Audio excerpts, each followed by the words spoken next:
ઉપનિષદ. બોલો સ્વામિનારાયણ ભગવાનની, શ્રી હરિકૃષ્ણ મહારાજની, શ્રી રાધા કૃષ્ણ દેવની, શ્રી નરનારાયણ દેવની, શ્રી લક્ષ્મીનારાયણ દેવની જય. બધા જ હરિભક્તોને ઘણા ભાવથી જય સ્વામિનારાયણ. વાલા ભક્તજનો, આપણે સદગુરુવર્ય ગોપાળાનંદ સ્વામીનું જીવન ચરિત્ર શ્રવણ કરી રહ્યા છીએ. જે ગોપાળાનંદ સ્વામીએ ટોરડા ગામમાં રહી અને નાની ઉંમરમાં અનેક દિવ્ય ચમત્કાર અને પરચાઓ સ્વામિનારાયણ ભગવાને ગોપાળાનંદ સ્વામી દ્વારા પૂરેલા છે. હવે ગોપાળાનંદ સ્વામી એમના પિતાશ્રી મોતીરામ શાળા ચલાવતા હતા. તેમાં 60 વિદ્યાર્થીઓ અભ્યાસ કરતા હતા. તેમાં કેટલાક વ્યાકરણનો, કેટલાક જ્યોતિષનો અને કેટલાક કર્મકાંડનો અભ્યાસ કરતા હતા. ટોરડાના બીજા છોકરાઓ પણ એમાં ભણતા હતા. તેમાં છોકરાઓને નામા, લેખા અને હિસાબી જ્ઞાન પણ તેઓ આપતા હતા. સંવંત 1856 માગશર સુદ બીજ, તારીખ 29/11/1799 શુક્રવારથી ખુશાલ ભક્ત ટોરડામાં પિતાશ્રીની પાઠશાળાનું પ્રાયઃ કામ સંભાળી લીધું. ખુશાલ ભક્તે શાળાનું કામ સંભાળ્યું એટલે મોતીરામથી જે વિદ્યાર્થીઓ 2-3 વર્ષે તૈયાર થતા હતા ને, તે વિદ્યાર્થીઓને ખુશાલ ભગત 2-3 માસમાં તૈયાર કરી દેતા. ખુશાલ ભક્તની આ પાઠશાળાની બીજી વિશિષ્ટતા એ હતી કે અહીં લૌકિક જ્ઞાનની સાથે અધ્યાત્મ જ્ઞાનની પણ કેળવણી આપવામાં આવતી હતી. આજના જમાના જેવી પોથી પંડિત પ્રક્રિયા નહોતી. ખુશાલ ભક્ત સમજતા હતા કે જે બાળક માત્ર લૌકિક વિદ્યા મેળવે પણ આધ્યાત્મિક વિદ્યા ન મેળવે, તેમાં સદ્ગુણ ખીલી શકતા નથી. વિદ્યા ભણાવતા ખુશાલ ભગત ઋષિ મહર્ષિઓના એવા સરસ ઉદાહરણો આપતા કે વિદ્યાર્થીઓને ખુશાલ ભક્તથી દૂર જવાનું મન જ થતું નહોતું. અને સુબોધ વાર્તાઓ સાંભળી સૌ એ પ્રમાણે વર્તન કરવા ઉત્સુક રહેતા.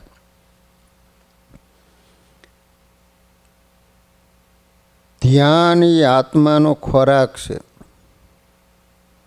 જેમ શરીરને બળવાન બનાવવા આહાર જરૂરી છે, એમ આત્માને બળવાન બનાવવા ધ્યાન આવશ્યક છે. ભગવાનની મૂર્તિનું પરમ સુખ પામવાનો સુગમ માર્ગ ધ્યાન છે. ધ્યાન કરવાથી દિવ્ય ગુણોમાં વધારો થાય છે. નિયમિત ધ્યાન દિવ્ય જ્ઞાનના દ્વાર ઉઘાડી નાખે છે. મનને શાંત અને સ્થિર બનાવે છે. ભગવાન અને એમના સત્પુરુષ જીવોને આવો ફાયદો કરાવવા માગે છે. એટલે જ પોતે એ વાત આચરણમાં મૂકીને પોતાના આશ્રિતોને એ માર્ગે પ્રેરણા કરે છે. ખુશાલ ભક્તની પણ આવી જ રીતિ હતી. ખુશાલ ભક્ત બાળકોને કેવી રીતે ભણાવતા હતા એનું વર્ણન નિષ્કુળાનંદ સ્વામી કરે છે. તેને ભણાવે છે થોડું ઘણું, કરાવે ભજન હરિતણું, કરતા બાળક સ્વામીનું ધ્યાન, સર્વે થયા છે સમાધિવાન. આ જ વાતને વર્ણવતા શુકાનંદ સ્વામી લોકમંગલ સ્તોત્રમાં કહે છે કે ઓમ ખુશાલૈશ્વર્ય દર્શકાય નમઃ. ખુશાલ ભટ્ટ દ્વારા લોકોને સમાધિ કરાવીને ઐશ્વર્ય બતાવનારા શ્રી હરિકૃષ્ણ મહારાજને નમસ્કાર કરું છું. ખુશાલ ભક્તની 18 વર્ષની વય થઈ ત્યારથી પોતાના પિતાની પેઠે પંડિયા થઈ નિશાળમાં બાળકોને થોડા ઘણા આંક અક્ષર શીખવતા, વિશેષપણે પ્રહલાદની પેઠે સર્વે બાળકોને નારાયણનું ભજન કરવાતા. કેટલાક બાળકોને સમાધિ કરાવી અક્ષર, ગોલોક, વૈકુંઠ, શ્વેતદીપ, બદ્રિકાશ્રમ ઇત્યાદિ ભગવાનના ધામ દેખાડી ત્યાં રહેલા ભગવાનના દિવ્ય સ્વરૂપના દર્શન કરાવતા. બાળકો સમાધિમાંથી જાગી જે ધામમાં પોતે જેવા ભગવાનના દર્શન કર્યા હોય તથા ઐશ્વર્ય પ્રતાપ અને દિવ્ય સામગ્રીઓ જોઈ હોય એ સર્વે વાત હજારો મનુષ્યો આગળ કહેતા. કરે અલૌકિક આવી વાત, સુણી સૌ થયા રડિયાત. ત્યાંથી લાવેલા પારિજાત આદિ દિવ્ય પુષ્પના હાર લોકોને આપતા તથા સાકર, પેંડા, પતાસા અને લીલા લવિંગ, લીલી એલચી તથા અનેક જાતના મેવાની પ્રસાદી તથા બદ્રિકાશ્રમમાં અતિ મિષ્ટ અને બીજ રહિત શ્રીફળ જેવડા મોટા મોટા બોર ઇત્યાદિ પ્રસાદી લાવી અને લોકોને આપતા. તે જોઈને લોકો આશ્ચર્ય પામતા. એક વખત ખુશાલ ભગતે પોતાના ગામના બ્રાહ્મણના 7-8 વર્ષના 4 છોકરાને સમાધિ કરાવી, કૈલાસમાં મૂકલા. ત્યાં ચતુર્ભુજ દિવ્ય મૂર્તિ શંકરના દર્શન કરી હાથ જોડી એ બાળકો બોલ્યા કે ઓ મહાદેવજી મહારાજ, આ તમારી કોટમાં મોટા મોટા કાળા નાગ વીંટાયા છે, તે તમને કરડતા નથી? ત્યારે શંકર હસીને બોલ્યા કે એલા છોકરા, લ્યો, એ તો તમને પણ નહીં કરડે. એમ કહીને પોતાની કોટમાંથી 4 હાથ વડે 4 નાગ કાઢી એ 4 બાળકોની કોટે વીંટ્યા અને કહ્યું કે હવે તમે તમારે ઘેર જાઓ. પછી સમાધિમાંથી જાગ્યા ત્યારે 4 બાળકોની કોટમાં મોટા મોટા કાળા નાગ જોયા. બધા તે ત્રાસ પામ્યા. પછી શોર બોકર કરી 4 બાજુ નાસવા લાગ્યા. ત્યારે ખુશાલ ભગતે તે છોકરાની કોટે વીંટાયેલા નાગ સહિત એને બધા ગામમાં ફેરવ્યા. પછી ભાગોળે મહાદેવજીનું ડેરું હતું, ત્યાં તેડી જઈને પગે લગાડ્યા કે તરત 4 નાગ છોકરાઓની કોટેથી છૂટીને મહાદેવના બાણને વીંટાઈ ગયા. રાતમાં ત્યાંથી અદૃશ્ય થઈને કૈલાસમાં શંકર ભગવાન પાસે જતા રહ્યા. આવા તો એમના અનેક અલૌકિક ઐશ્વર્યો ગ્રંથોમાં લખાયેલા છે. ટોરડાના રાવલ ગૌરીશંકર વિષ્ણુદત્ત રહેતા હતા. આ ગૌરીશંકર રાવલને સંકલ્પ રહેતો કે સમાધિ કેવી રીતે થતી હશે. એમણે ખુશાલ ભક્તને વાત કરી. એ વખતે ગૌરીશંકર પોતાના ઘરની બારીમાં બેઠો હતો. પછી ખુશાલ ભટ્ટે શાળામાંથી એમની સામે અમી દ્રષ્ટિ કરી, તરત સમાધિ કરાવી, ક્ષીરસાગર મોકલા. ત્યાં જઈને સ્થિર થઈ ગયું. ખુશાલ ભક્ત ત્યાંથી ચાલ્યા ગયા. જમવાનો સમય થયો એટલે ગૌરીશંકરની માતાએ સાદ પાડીને બોલાયો. કાંઈ પણ પ્રતિસાદ ન મળ્યો. એટલે ઘરના ઓરડામાં આવીને તપાસ કરીને તો ગૌરીશંકર સ્થિર થઈને પડેલો હતો. એના મા બાપ ગભરાઈ ગયા. અમારા ગૌરાને આ શું થઈ ગયું? મરી ગયો કે શું? રોકકડ શરૂ થઈ ગઈ. આજુબાજુમાંથી લોકો દોડીને આવ્યા. ગૌરીશંકરને હલાવી જોયો, પણ કાંઈ ન વળ્યું. સમાધિસ્થ ગૌરીશંકર રાવલને જોઈને એમના હગાવાલા, એમના મા બાપ આશ્ચર્ય સાથે કહેવા લાગ્યા કે અમારો ગૌરવ માંદો થયો, એકદમ મળજા દેવો અવાક થઈ ગયો. આ આશ્ચર્ય જો આખું ગામ, બીજા લોકો પણ દોડીને આવ્યા. એમના પિતાએ ગૌરીશંકરને ઊંચા નીચા કરી જોયા તો એમના નાડી પ્રાણ મળે નહીં. એમના પિતાએ કહ્યું કે બારીમાંથી કાંઈ કરડી ગયું હશે, આપણે સર્પ ઉતારનારને બોલાવીએ.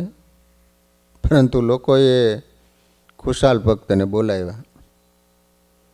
વાત કરી. થોડી વાર પહેલાં એ સાજો સમો હતો ને પડવારમાં એને શું થઈ ગયું? ખુશાલ ભગતે કહ્યું, ગરબડ મૂકી દો, મને જોવા દો. એમ કહીને ખુશાલ ભગતે કહ્યું કે કાંઈ ચિંતા કરવા જેવું નથી. એટલું કહીને ખુશાલ ભગત ગૌરીશંકર પાસે ગયા અને કહ્યું, પેલા ગૌરા કેમ ઊંઘી ગયો છે? ગૌરીશંકર બેઠો થયો. એકાએક રોવા માંડ્યો. ખુશાલ ભગતના ચરણે માથું મૂકીને બોલ્યો કે હે સ્વામી, આપની કૃપાથી હું ક્ષીરસાગરમાં શેષશાહી નારાયણ પાસે જઈને એમના દર્શન કરતો હતો. હે ગુરુ, મને અહીં કેમ બોલાયો? મારું સર્વસ્વ ચાલી ગયું. હું ક્ષીરસાગરમાં શેષશાહી ભગવાનના દર્શન કરતો હતો, તે મારો આનંદ ચાલ્યો ગયો. એમ બહુ પશ્ચાતાપ કરવા લાગ્યો. આ દ્રશ્ય જોઈ ત્યાં ભેગા થયેલા ગામના સર્વે લોકોને આશ્ચર્ય થયું. પછી ગૌરીશંકરે કહ્યું કે આ મારો અંચડો ક્ષીરસાગરમાં ભીંજાયેલો નીતરેશ, તે એક વાસણમાં ઝીલી લો અને અહીં આવેલા બધાને પ્રસાદીભૂત પાણી છાંટો. પછી એક વાસણમાં એ અંચડાને નીચે હોઈ દીધો. લગભગ 1.5 શેર જેટલું પાણી નીકળ્યું. તે જળની એક એક આચમની આવેલા દરેક માણસને આપવામાં આવી. એ પ્રસાદ લેનારાઓને તથા ગૌરીશંકરને કેટલાય દિવસો સુધી ટોરડાના પાણીનો અણગમો રહ્યો હતો અને પ્રસાદ લેનારા સર્વે પુરુષો નિષ્પાપ થયા. ખુશાલ ભક્તની પાઠશાળામાં વિદ્યા અભ્યાસ માટે બાળકો દૂર દૂરથી આવતા. એમાં પાડા ગામથી એક વિપ્ર બાળ પણ આવતો. પાડા ગામ છે. એને ખુશાલ ભગત પ્રત્યે દિવ્ય ભાવ થઈ ગયો હતો. એ સદ્ગુણથી બાળકને સમાધિ થતી. એના માતા પિતાને સમાધિની વાતમાં કાંઈ ગતાગમ નહોતી. એમણે માની લીધું કે આપણો બાળક બગડી ગયો છે, આમાં તો એના જીવનું પૂરેપૂરું જોખમ છે. પછી એનો બાપ ખુશાલ ભગતને વઢવા આવ્યો અને કહ્યું કે મારા છોકરાને તમે કેમ બગાડી નાખ્યો છો? પછી ખુશાલ ભગતે કહ્યું છે, તું તારા છોકરાને અહીંથી લઈ જા, હું નહીં ભણાવું. પછી ઘેર લઈ ગયો. આગળ પાછળનો કશો વિચાર કર્યા વિના એ બાળકના માતા પિતાએ એને પાઠશાળા મોકલવાનું બંધ કરી દીધું. કેટલાક દિવસ બાદ એ બાળકને સમાધિ થઈ. મા બાપે કેટલાય ઉપાય કર્યા તો એ બાળક જાગ્યો જ નહીં. છેવટે એ મા બાપને પોતાની ભૂલ સમજાય. બાળકના પિતાએ ખુશાલ ભગત પાસે જઈને માફી માગતા કહ્યું, હે મહાપુરુષ, આપને વિશે મેં ખોટા સંકલ્પ કર્યા, મારો એ અપરાધ માફ કરો, મારા દીકરાને જાગૃત કરો.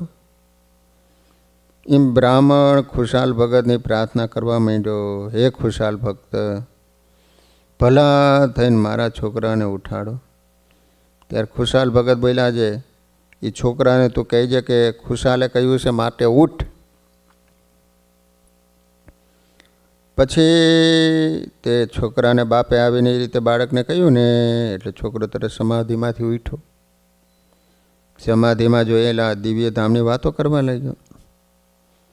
તેથી એના માતા પિતા વગેરે સંબંધીજનો અતિ આશ્ચર્ય પામ્યા.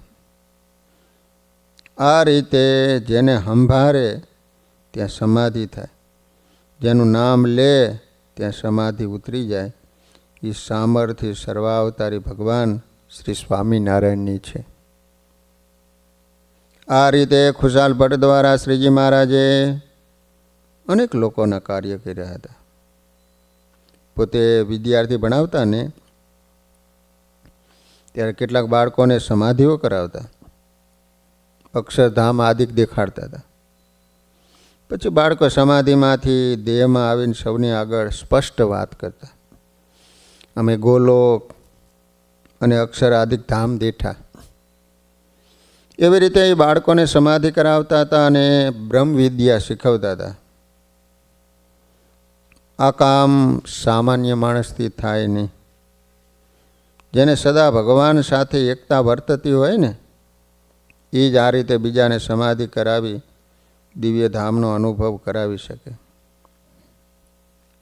ભગવાન અને એમના સત્પુરુષ સહજ સ્વભાવે એવા દયાળુ હોય છે કે કોઈને દુખ્યો દેખી સ્વયં દુઃખી થઈ જાય અને સુખીઓ કરે, ત્યારે જ એમને શાંતિ થાય. ભગવાન પાસે દયા છે એમ નથી, ભગવાન દયાનું સ્વરૂપ છે. જેના ઉપર ભગવાન વરસે છે એનો દુનિયામાં ડંકો વાગે. એટલે જ ગાવાનું મન થાય, જેના પર ભગવાન વરસે વાગે એનો દુનિયામાં ડંકો, ફરકે વિજય કેરા નિશાન, બની રહે હરિનો બંકો. ઈડર પાસે બરોલી ગામ છે, બરોલી. ત્યાં કોઈ ભિક્ષા કરનાર ગરીબ બ્રાહ્મણ રહેતો હતો. ગરીબ બ્રાહ્મણ એને એક જ છોકરો હતો, પણ જન્મથી મૂંગો હતો. મૂંગો વળી બાળ અવસ્થામાંથી ત્રીજા માળની બારીએથી પડી ગયો. તેથી બંને પગ ભાંગી જવાથી ઊભો થઈ શકતો નહીં. તેથી પોતાના ઘરમાં એક ઠેકાણે પડી રહેતો. 15 વર્ષનો થયો ત્યાં સુધી તો એના બાપે ગામ પરગામ ફરી ભિક્ષા માગી લાવી એનું ભરણ પોષણ કરીને ચાકરી કરી. પછી એના પિતાનું મૃત્યુ થયું. બીજા કોઈ સગા સંબંધી હતા નહીં. તેથી ખાવા પીવાનું અને દેહક્રિયા કરવાનું ઘણું દુઃખ પડવા લાગ્યું. એટલે એ ઘરમાં પડ્યો રેડ્યા કરતો. કોઈ પડોશીને દયા આવે તો ટાઢુંનું ખાવાનું પાણી આપી જતા. એ રીતે 2 વર્ષ સુધી છોકરે ઘણું દુઃખ ભોગવ્યું. પછી ગામના લોકોને દયા આવી ને તેથી ગામના 3-4 બ્રાહ્મણો મળી એને ગાડામાં બેસાડી ટોરડે ખુશાલ ભટ્ટ પાસે લાવ્યા હો. એની બધી વાત અને દુઃખ કંઈ સંભળાયું. તે સાંભળીને દયામૂર્તિ ખુશાલ ભગતે એ છોકરાને હાથ ઝાલી ઊભો કર્યો. પોતાના ઘરની સામે પીપળો અને તુલસી કિયારો હતો. એની પ્રદક્ષિણા કરવાનું કહ્યું. પછી ખુશાલ ભગતની સાથે ધીમે ધીમે 2-3 પ્રદક્ષિણા ફેર્યો. ત્યાં ભટ્ટજીએ એમાં દિવ્ય શક્તિ સ્થાપી. પછી એનો હાથ છોડી દીધો. ત્યારે જેના પગ ભાંગી ગયા હતા એ છોકરો ઝડપથી પોતાની મેળે ઝટ ફરવા લાગ્યો. એમ એ છોકરો હસતો હસતો 200-300 પ્રદક્ષિણા ઉતાવળો ફરી વળ્યો. તે જોઈ સર્વે લોકો અતિ વિસ્મય પામ્યા. પછી ખુશાલ ભગતે એને પોતાની પાસે બેસાડ્યો અને કહ્યું, બેટા તું બોલ જોઈએ. તો કે વઉં. ત્યારે એની સાથે આવેલા બ્રાહ્મણો બોલ્યા, મહારાજ એ તો જન્મથી મૂંગો છે, માટે કેમ બોલી શકે? એથી એવું બોલે. પછી ખુશાલ ભક્તે કહ્યું કે છોકરા તું ધીમે ધીમે બોલ. તું કેવો બ્રાહ્મણ છે? તો કહે હું ડીચ ઈટોલ ખીયો. ફરી પૂછ્યું તારું ગોત્ર કયું? તો કે માલે કોતલ નથી, હું તો ગલમાં રહું છું. ફરી પૂછ્યું તારો વેદ કયો? તો કહે હું વેદ નહીં જાણતો. વળી ખુશાલ ભગતે પૂછ્યું તારી શાખા કઈ છે? તો કહે માલાટો બનું છાકા છૈયા છે. તેની તોતરી ભાષા અસ્પષ્ટ હતી. ત્યારે ખુશાલ ભગતે કહ્યું આ છોકરો તો હૈયાનો પણ સૂનું, કેવળ મૂઢ અને જળ જેવો છે. ત્યારે બ્રાહ્મણ બોલ્યા કે મહારાજ તમે આ છોકરાને ચાલતો કર્યો તો તે શુદ્ધ બોલતો થાય એવી કૃપા કરો. ત્યારે ખુશાલ ભક્તે બોલ્યા કે એ તો મનુષ્યની ઓળમાં તો શું પણ દેવની પંક્તિમાં ગણાય છે એવો થશે. ખુશાલ ભગત એને કહ્યું કે છોકરા તારો યજુર્વેદ છે, માટે તું એને ધીરે ધીરે મારી સાથે બોલ જોઈએ. એમ કહીને પ્રથમ ખુશાલ ભગત યજુર્વેદના મંત્ર બોલ્યા. એમની સાથે છોકરો પણ બોલવા લાગ્યો. પછી ખુશાલ ભગતે કહ્યું હવે તું તારી મેળે વેદના મંત્રો બોલ. તો કહે હા તમે તો મારા પરમેશ્વર છો, તમે મને નવો જન્મ આપ્યો માટે હું મંત્રો બોલું.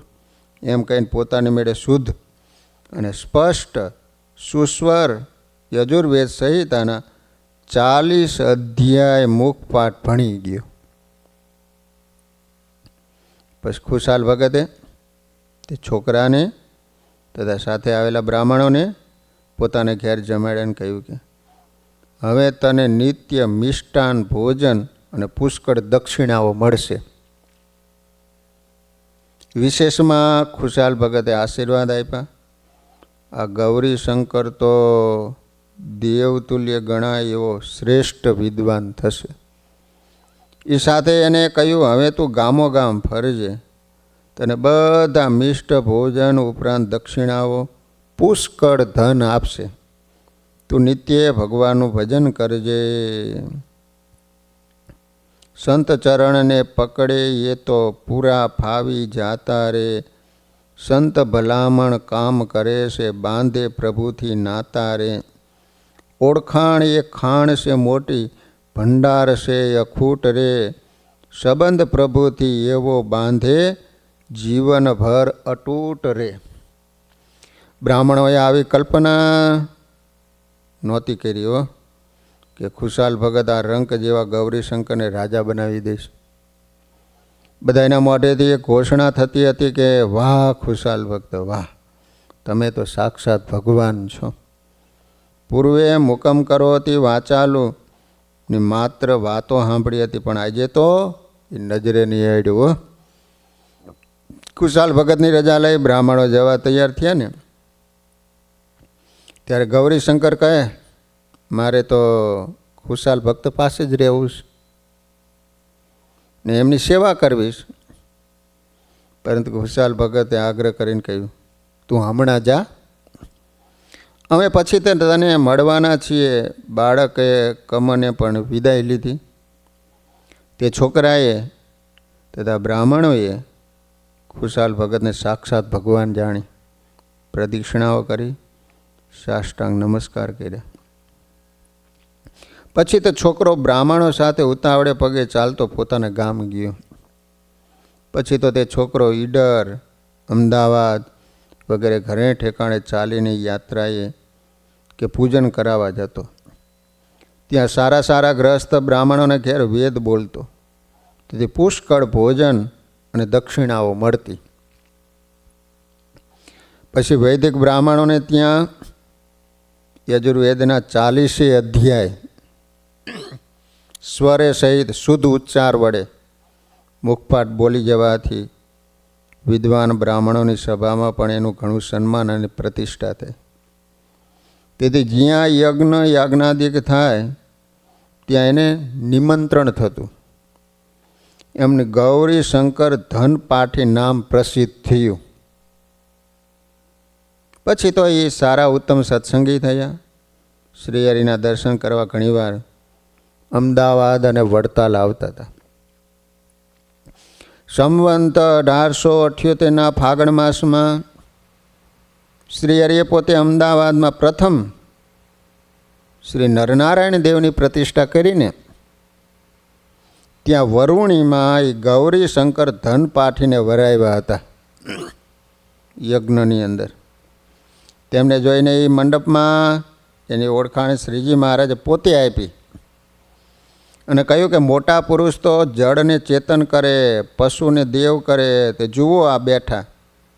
ત્યારે ગૌરીશંકર ઊભા થઈ હાથ જોડી નમસ્કાર કરીને બોલ્યા કે હે મહારાજ, હું તો આ દેહે નરક જેવા દુઃખ ભોગવતો હતો, પણ મને આ શ્રી ગોપાળાનંદ સ્વામીએ તે શારીરિક યાતના અને પીડામાંથી મુક્ત કરી વિદ્યાનું પ્રદાન કર્યું.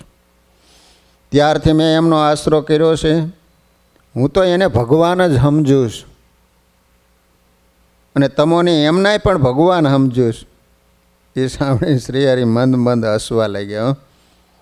આમ ખુશાલ ભગતે બડોલીના મૂઢ અને જડ બ્રાહ્મણને વેદ પારંગત મોટા પંડિત અને મહાભક્ત કર્યા, એનો ઉદ્ધાર કર્યો. આવી અપાર સામર્થ્ય શ્રીહરિની કૃપાથી ખુશાલ ભટ્ટમાં નાનપણથી હતી. ખુશાલ ભક્ત જન્મસિદ્ધ જોગી હતા. ભગવાન જેવી દયા, કરુણા વગેરે ગુણો અને સામર્થ્યથી યુક્ત હતા. જેના સંત નાનપણથી આવા સમર્થ હોય તો સર્વાવતારી ભગવાન સ્વામિનારાયણના પ્રતાપ અને મહિમાની વાતો તો શું કહેવી. એ તો જે જાણે એ માણે. સહજાન સ્વામી મહારાજની